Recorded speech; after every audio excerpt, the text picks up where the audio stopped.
ముందుగా హెడ్లైన్స్ చూద్దాం. BJP legal cell రాష్ట్ర కన్వీనర్ శ్రీ గోకుల్ రామారావు మీడియాతో మాట్లాడుతూ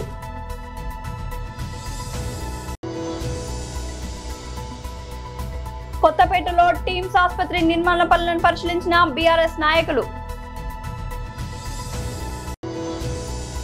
తాడపల్లిలోని పార్టీ కేంద్ర కార్యాలయంలో వైఎస్ఆర్సీపీ స్టేట్ ఎస్సీ సెల్ అధ్యక్షులు మాజీ ఎమ్మెల్యే టీజేఆర్ సుధాకర్ బాబు ప్రెస్ మీట్. ఒకవైపు శాంతి చర్చలు, మరోవైపు గాజాపై ఇజ్రాయెల్ బాంబుల వర్షం, 6 మృతి. బీజేపీ లీగల్ సెల్ రాష్ట్ర కన్వీనర్ శ్రీ గోకుల్ రామారావు మీడియాతో మాట్లాడుతూ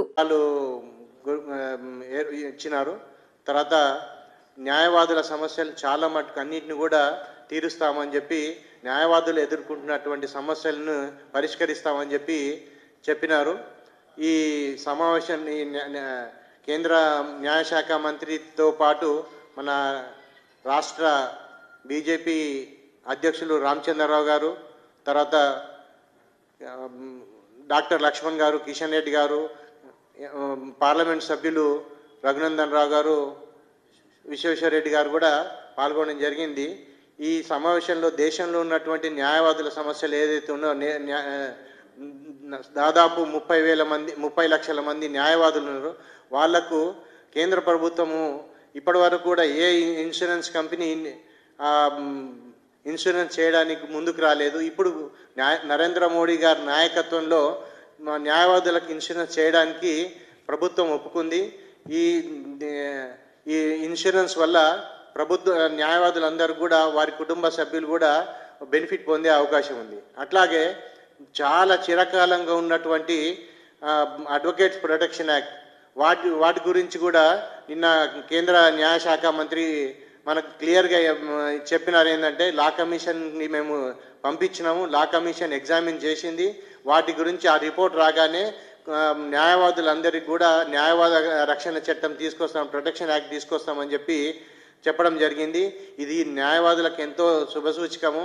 ఈ కొత్త యాక్ట్ను చాలా కాలంగా కూడా ఈ డిమాండ్ ఉంది. అడ్వకేట్స్ మీద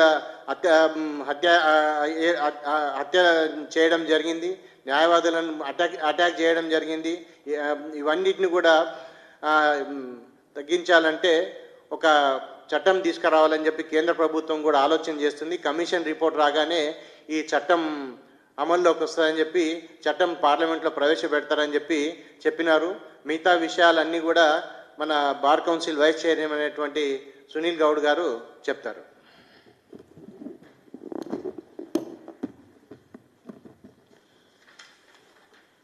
మీడియా మిత్రులందరికీ మరియు తెలంగాణ న్యాయవాదులందరికీ పేరు పేరున నమస్కారం.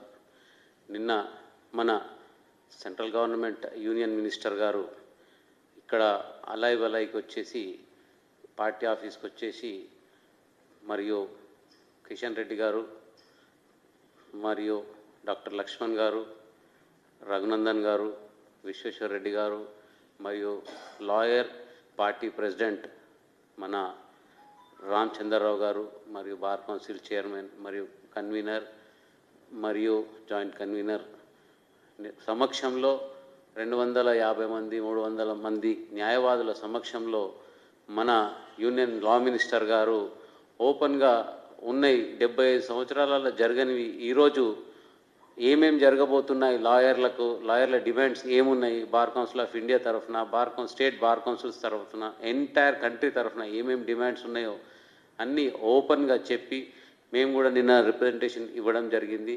కొత్తపేటలో టీమ్స్ ఆసుపత్రి నిర్మాణ పనులను పరిశీలించిన బీఆర్ఎస్ నాయకులు. తెలంగాణ తొలి ముఖ్యమంత్రి కేసీఆర్ గారి నాయకత్వంలో కరోనా తర్వాత 100 ఏళ్ల ముందు చూపుతో హైదరాబాద్ నలుదిక్కుల 4 సూపర్ స్పెషాలిటీ ఆసుపత్రులు నిర్మించాలని ఆనాడు కేసీఆర్ గారి ప్రభుత్వం నిర్ణయించింది. దాంట్లో భాగంగా ఎల్బీ నగర్లో 1000 పడకల ఆసుపత్రి, మల్కాజ్గిరిలో 1000 పడకల ఆసుపత్రి, ఎర్రగడ్డలో 1000 పడకల ఆసుపత్రి, నిమ్స్ 2000 పడకల ఆసుపత్రి కొత్తగా నిర్మించాలని, తద్వారా హైదరాబాద్ నగరంలో 5000 పడకల సూపర్ స్పెషాలిటీ ఆసుపత్రులు నిర్మించాలని మరో 100 ఏళ్ల ముందు చూపుతో ఆనాడు కేసీఆర్ గారు నిర్ణయం తీసుకున్నారు. గతంలో అనేక రాష్ట్ర ప్రభుత్వాలు పనిచేసినప్పటికీ ఎప్పుడో నిజాం కాలంలో కట్టిన గదే ఉస్మానియా, గదే గాంధీ, గదే కింగ్ కోటి హాస్పిటల్, నీలోఫర్ హాస్పిటల్ తప్ప కొత్త ఆసుపత్రులు గత ప్రభుత్వాలు ఎవరు కూడా పెరుగుతున్న జనాభాకు తగ్గట్టుగా ఆసుపత్రుల నిర్మాణం జరగలేదు.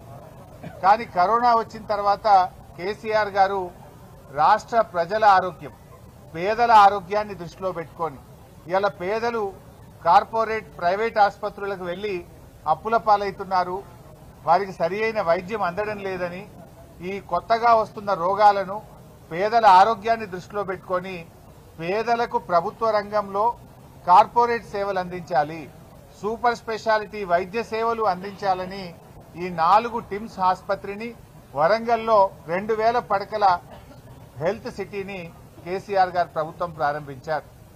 దీనికి అవసరమైన అన్ని నిధులు కూడా కేటాయించారు. దానికి డబ్బులకు కూడా ఇబ్బంది లేకుండా నిధుల సమీకరణ కూడా కేసీఆర్ ప్రభుత్వమే చేసింది. ఆనాడు కేసీఆర్ ప్రభుత్వ హయాంలో పనులు ప్రారంభమైనాయి. ఇవాళ కాంగ్రెస్ గవర్నమెంట్ వచ్చి దాదాపు 2 సంవత్సరాలు పూర్తయితున్నా ఈ ఆసుపత్రులను పట్టించుకోవడం లేదు. ఇప్పుడు మనం ఎల్బీ నగర్ టిమ్స్ ఆసుపత్రి దగ్గర ఉన్నాం. ఇవాళ గౌరవనీయులు సుధీర్ రెడ్డి ఎమ్మెల్యే గారి నాయకత్వంలో వారి నియోజకవర్గంలో ఉన్న టిమ్స్ ఆసుపత్రిని విజిట్ చేయడానికి వచ్చాం. ఇక్కడ ఏమైంది? ఆనాడు భూసేకరణ చేసింది కేసీఆర్ ప్రభుత్వం, టెండర్లు పిలిచింది కేసీఆర్ ప్రభుత్వం, డిజైన్లు పూర్తి చేసింది కేసీఆర్ ప్రభుత్వం, నిధులు సమీకరించింది కేసీఆర్ ప్రభుత్వం. ఆ రోజు సెల్లార్తోని మొదలుకొని 6 అంతస్తుల వరకు భవన నిర్మాణాన్ని పూర్తి చేసింది కేసీఆర్ ప్రభుత్వం. మరి 2 ఏళ్ల కాంగ్రెస్ ప్రభుత్వం ఏం చేసిందయ్యా అంటే ఒక 5 ఫ్లోర్లు మాత్రమే వేశారు, ఇంకా పూర్తే కాలే. ఫ్లోర్లు వేయడం, స్లాబులు వేయడం కూడా పూర్తి కాలేదు.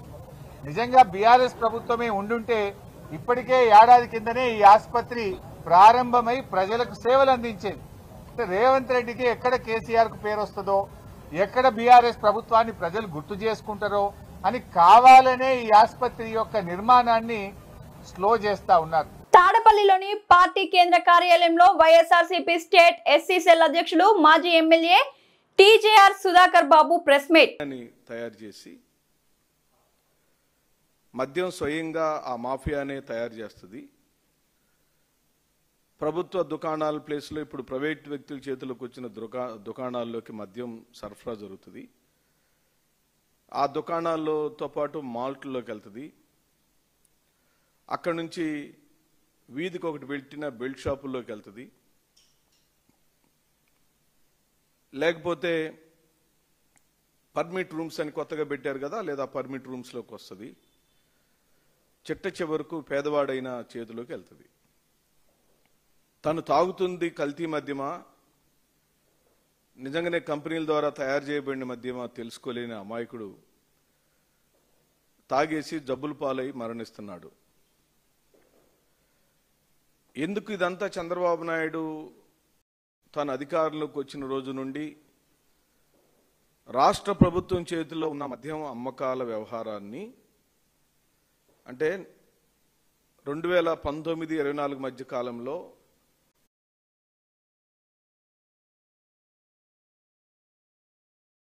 ముందుకొచ్చాం.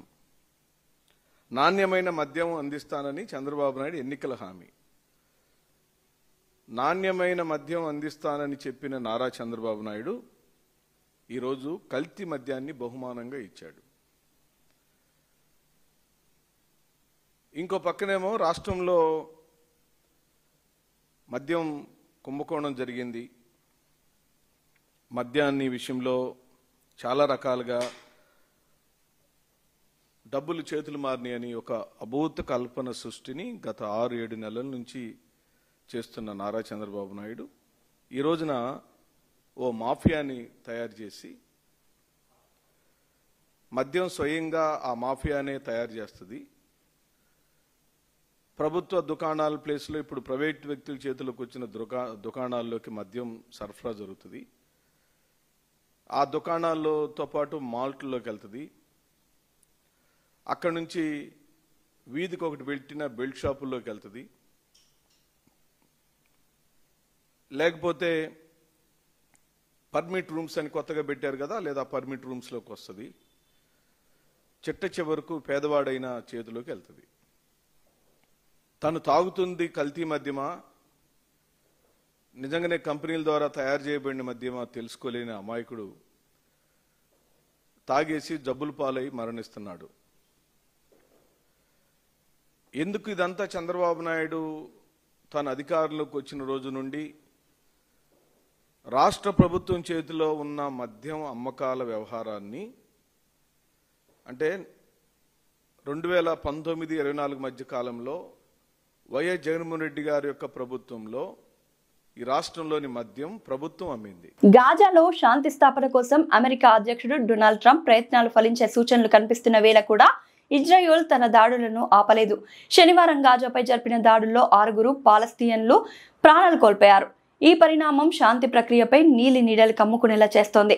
స్థానిక అధికారుల కథనం ప్రకారం గాజా సిటీలోని ఓ ఇంటిపై జరిగిన దాడిలో 4, దక్షిణ గాజాలోని ఖాన్ యూనిస్లో జరిగిన మరో దాడిలో 2 మరణించారు. బందీల విడుదల, యుద్ధ విరమణ లక్ష్యంగా ట్రంప్ ప్రతిపాదించిన శాంతి ఒప్పందానికి హమాస్ సానుకూలంగా స్పందించిన కొద్ది గంటల్లోనే ఈ దాడులు జరగడం గమనార్హం.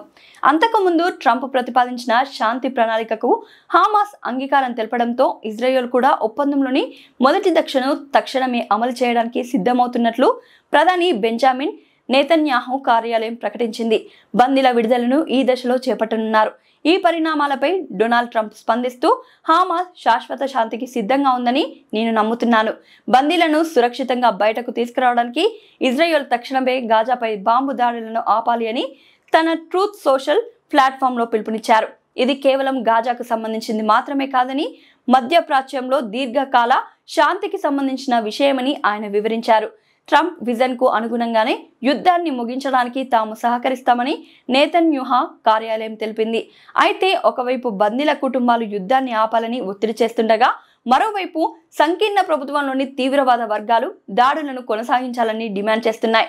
నేతన్యాహు తీవ్రమైన రాజకీయ ఒత్తిడిని ఎదుర్కొంటున్నారు. 2023 అక్టోబర్ 7న హమాస్ జరిపిన దాడితో ఈ యుద్ధం ప్రారంభమైన విషయం తెలిసిందే. ఆ దాడిలో 1200 మంది ఇజ్రాయెల్ పౌరులు మరణించగా 251 మందిని బందీలుగా తీసుకెళ్లారు. అప్పటి నుంచి ఇజ్రాయెల్ జరుపుతున్న సైనిక చర్యల్లో గాజాలో 66,000 మందికి పైగా పాలస్తీనియన్లు మరణించినట్లు అక్కడి ఆరోగ్య శాఖ అధికారులు చెబుతున్నారు. డాక్టర్ బిఆర్ అంబేద్కర్ కోనసీమ జిల్లా రామచంద్రపురంలో కూటమి ప్రభుత్వం ద్వారా మరో హామీ నెరవేరుతున్న ఆటో డ్రైవర్ల సేవలు.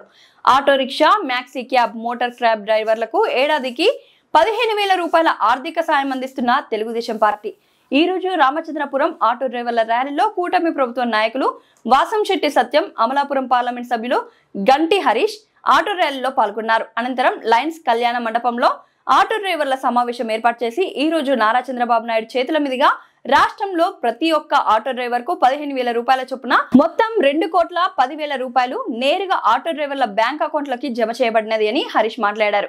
ఈ కార్యక్రమంలో నియోజకవర్గం జనసేన ఇన్ఛార్జ్ పోలిశెట్టి చంద్రశేఖర్, తెలుగుదేశం సీనియర్ నాయకులు Satyam, Vasamsetti foundation chairman, municipal commissioner, auto సంఘాల నాయకులు, ఆర్డీఓ అఖిల, పార్టీ నాయకులు హాజరయ్యారు. ఈ రోజు ఈ విషయానికి వచ్చే ముందు పెద్దలందరూ కూడా మాట్లాడడం జరిగింది. కానీ కొన్ని విషయాలు మీ అందరికీ మీ దృష్టికి తీసుకురావాలనే ఉద్దేశంతో ఏ విధంగా ఆనాడు మహనీయులు మేము మహానాడు రోజున సూపర్ 6 మేనిఫెస్టో మనం ప్రకటిస్తే ఆ రోజున సూపర్ 6 మేనిఫెస్టోలోని ఒక పథకం కింద స్త్రీ శక్తి అనే కార్యక్రమాన్ని మనం తీసుకోవడం జరిగింది. ఆనాడు మనం ప్రకటించింది మహిళలకి ఖచ్చితంగా ఉచిత బస్ సర్వీస్ కేటాయిస్తామని చెప్పి ఆనాడు మన మహానాడులోని ప్రకటించడం జరిగింది. అదేవిధంగా కూటమి ప్రభుత్వం అధికారంలోకి వచ్చిన తర్వాత సూపర్ 6 మేనిఫెస్టోలోని అన్ని అంశాన్ని ఒకటి తర్వాత ఒకటి అమలు చేసుకుంటూ ముందుగా వేస్తాం. మీరు చూస్తున్నారు, పూర్తయింది. కూటమి ప్రభుత్వం అధికారంలోకి వచ్చింది సంవత్సరంన్నర. ఇందులోనే సుమారు 80% మన హామీలు ఇచ్చిన సంక్షేమ పథకాలు మన అమలు చేయడం జరిగింది. మీరు ఆనాడు మీరు చూస్తుంటే ఉచిత 3 గ్యాస్ సిలిండర్ అది కూడా అమలు చేయడం జరిగింది. తల్లికి వందనం పథకం కూడా అమలు చేయడం జరిగింది. అదేవిధంగా మనము ఇప్పుడు మాట్లాడుతున్న ఈరోజు మనము ఆటో డ్రైవర్కి కూడా ఇవ్వాల్సిన ఆటో డ్రైవర్ సేవలో కార్యక్రమం కూడా ప్రారంభించడం జరిగింది. ఆనాడు పెన్షన్ గురించి మాట్లాడి 1వ తారీఖున నేరుగా మీ ఇంటికి వచ్చి కూడా అడ్మినిస్ట్రేషన్ ఇవ్వడం జరుగుతుంది. ఇదే విధంగా చూసుకుంటే ఆనాడు స్త్రీ శక్తిని మనం అమలు చేసినప్పుడు చాలా వరకు యువగతం పాదయాత్రలోని నారా లోకేష్ గారికైనా మన ముఖ్యమంత్రి గారు నారా చంద్రబాబు నాయుడు గారికైనా అనేక సందర్భాల్లో ఆటో డ్రైవర్ నాడు వారి రిప్రజెంటేషన్ ఇవ్వడం ఈ విధంగా మాకు చాలా ఇబ్బంది వస్తున్నాం. ఈరోజు మీరు స్త్రీ శక్తి మీరు అమలు చేయకపోతే మేమందరం చాలా ఇబ్బంది పడబోతున్నాం. మమ్మల్ని మీరు మీ పైన మాకు ఒక నమ్మకం ఉంది, కానీ మమ్మల్ని ఒక విధంగా మీరు అందరూ ఆపుకోవాలని. ఎందుకంటే అప్పుడు మేనిఫెస్టోలోని మాత్రం లేదు ఈ ఆటో డ్రైవర్కి ఇవ్వాల్సిన ఈ సంక్షేమం. అప్పుడైతే మనం ఈ పథకం అసలు వేరే పరిస్థితి. కానీ మీరు అందరూ వచ్చి ఆయనతో మాట్లాడడం లేదు, ఇది ఖచ్చితంగా మనం అమలు చేయాలి. రేపన్నాడు మన ఆటో డ్రైవర్ని ఎక్కడ నష్టపోకూడదు.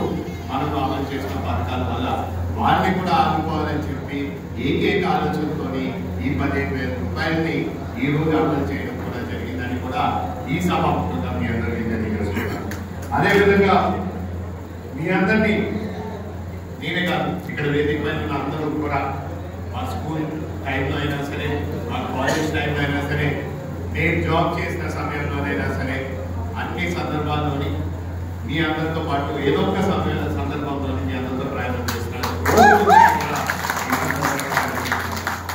కానీ అప్పుడు మాత్రం మాకు ఒకటి అర్థమైంది, మీరెప్పుడు కూడా రాత్రన్నా పగలన్నా ఏ సమయమైనా సరే ఎవరు వచ్చినా సరే అడిగినప్పుడు లేదు వాళ్ళని ఒక్క పాయింట్ వాళ్ళని ఒక చోట తెప్పాలంటే జాగ్రత్తగా వాళ్ళ మహిళ అయితే ఇంకా జాగ్రత్తగా మీరు తీసుకుని చర్యలు తీసుకుని వాళ్ళని తిప్పడానికి ఒక బాధ్యత మీరు తీసుకున్నాం. చాలా వరకు నేను చూసాను, ఎప్పుడైనా సరే మీరు అడిగిన రేట్ కన్నా చాలా తగ్గించమని అందరూ కోరుతారు. కానీ మీరు ఎప్పుడు కూడా డబ్బుల గురించి పనిచేయలేదు. మీరు ఎప్పుడు పనిచేస్తే కంటే ప్రజల గురించి సర్వీస్ చేయడానికి మీరు అందరూ పనిచేశారు. ఒక్కసారి ప్రత్యేక ధన్యవాదాలు తెలుపుకున్నాను. ఈరోజు ఈ 15,000 రూపాయలు మీకు ఆదాయంగా మీకు ఆదాయం వస్తుందని ఏకైక ఆలోచనతో ఇది తీసుకురావడం జరిగింది. ప్రతి సంవత్సరం కూడా ఈ అమౌంట్ నేరుగా ఎవరు మంచి వ్యక్తి లేకుండా నేరుగా మీ అకౌంట్లోకి వచ్చే విధంగా కూడా ఈ కార్యక్రమాన్ని ఏర్పాటు చేయడం జరిగింది. అదే కాకుండా ఇదే కేంద్రం కూడా మీరు చూస్తున్నారు ఏ విధంగా జిఎస్టీని దీపం అనే రోజుగా ఆల్రెడీ అమలు చేశారు.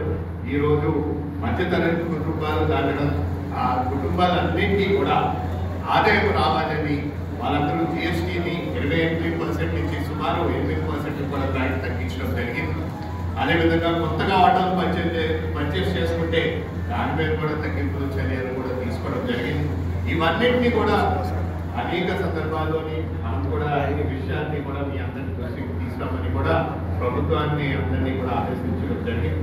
ఈ విషయాలు కూడా మీకు అవగాహన రావాలంటే ఖచ్చితంగా మీరు దీని గురించి ఆ మెటీరియల్ కూడా బీసీలకు జనగణతో పాటు కొలవాలని చేయాలని ఒంగోలు సిపిఐ కార్యాలయంలో జరిగిన రౌండ్ టేబుల్ సమావేశంలో మాట్లాడుతున్న బీటీఏ రాష్ట్ర నాయకులు చీమల దిన్నే వెంగయ్య గారు.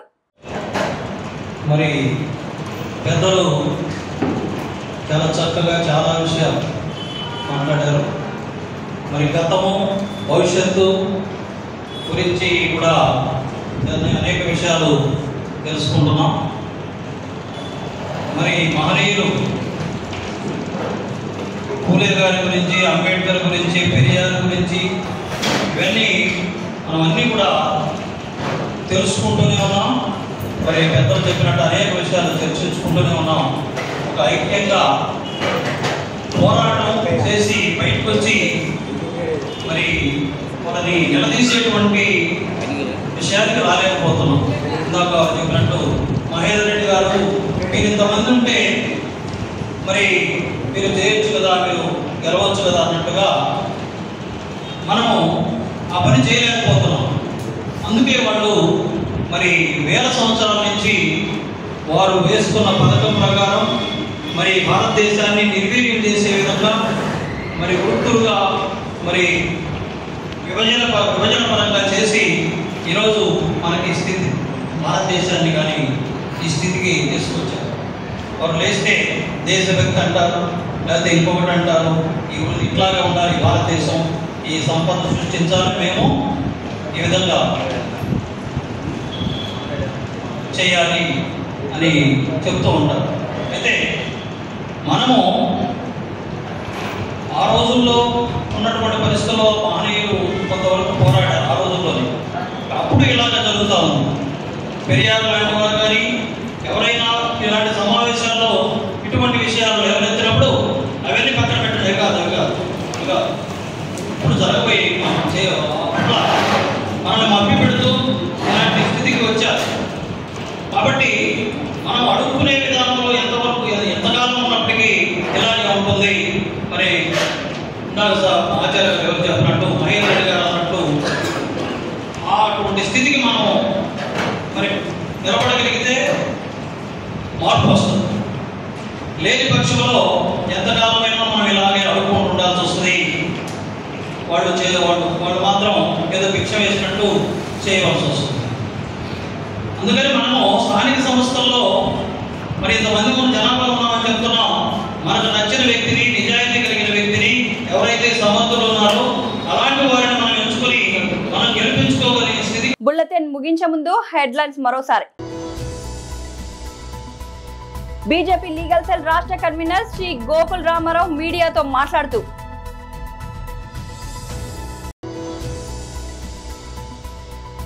కొత్తపేటలో టీమ్స్ ఆసుపత్రి నిర్మాణ పనులను పరిశీలించిన బీఆర్ఎస్ నాయకులు. తాడపల్లిలోని పార్టీ కేంద్ర కార్యాలయంలో వైఎస్ఆర్సీపీ స్టేట్ ఎస్సీ సెల్ అధ్యక్షులు మాజీ ఎమ్మెల్యే టీజేఆర్ సుధాకర్ బాబు ప్రెస్ మీట్. ఒకవైపు శాంతి చర్చలు, మరోవైపు గాజాపై ఇజ్రాయెల్ బాంబుల వర్షం, 6 మృతి. ఇది ఇవాల్టి బుల్లెటిన్. మరో బుల్లెటిన్ లో మళ్ళీ కలుద్దాం.